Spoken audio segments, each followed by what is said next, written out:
The positive message is that our children are perfect just as they are. Gender-affirming care is actually sex-denying harm, and the only thing it's affirming is self-hatred. Hello from Brussels. Today I have the pleasure to welcome my very dear friend Chris to the EU Parliament.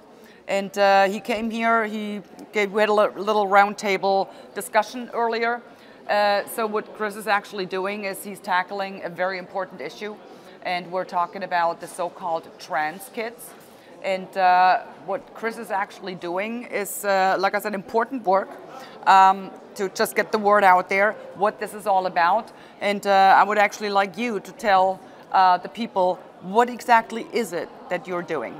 Sure, so I'm known as Billboard Chris because I travel the world wearing a sign and having conversations out on the street.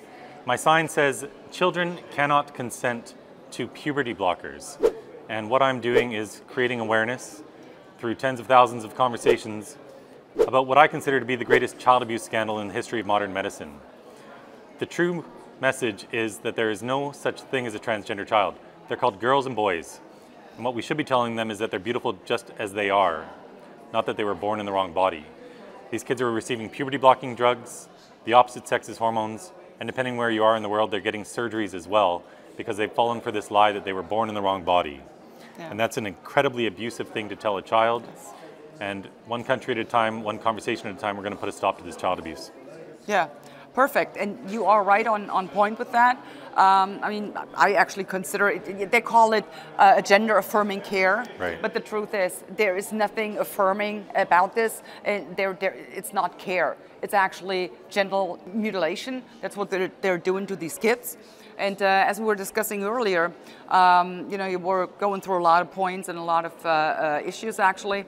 And you mentioned that in the United States, there's you mentioned Moms for Liberty. Mm-hmm. How 130,000 moms, right, they became aware of that issue, and I think that was actually the only positive thing that we had coming out of this whole COVID madness, because what happened, they closed the schools, and a lot of parents, for the very first time in their lives, obviously, became aware of what their children are actually being taught in school, and that they're being told, you are in the wrong body and you need to transition. So they started out with a social transitioning, changing names, changing pronouns, changing clothes, and later on it will lead down to the path that you have kind of pointed out. So it is an important issue, and I think as a society we should love our children way more than to subject them to that kind of, I mean, it's horrific. It really is horrific what we're doing, and we're destroying our kids' lives, and we need to stop that. Yeah, you're right. COVID woke up a lot of parents to what was going on in the school system. Yeah.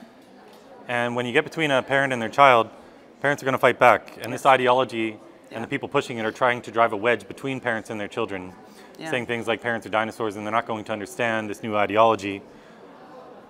But the truth is, the positive message is that our children are perfect just as they are. Gender-affirming care is actually sex-denying harm, and the only thing it's affirming is self-hatred. Exactly. Can you imagine as a little girl someone telling you that you were supposed to be something you're not? I know. That's abusive, horrible. Never mind the medical abuse that's going on. Horrible. So one conversation at a time, we're going to put a stop to this. People just need to learn the truth about what's happening. Exactly. So let's just love our children instead of harming them in the way they're being harmed right now. That's right. That's it. Thank you so much, Chris, for traveling all over the world and doing that important work. And if you want to support Chris, just look him up, Twitter, Billboard Chris, and give him a follow. It's worth it. Yeah. Thank you. Bye-bye. Thank you.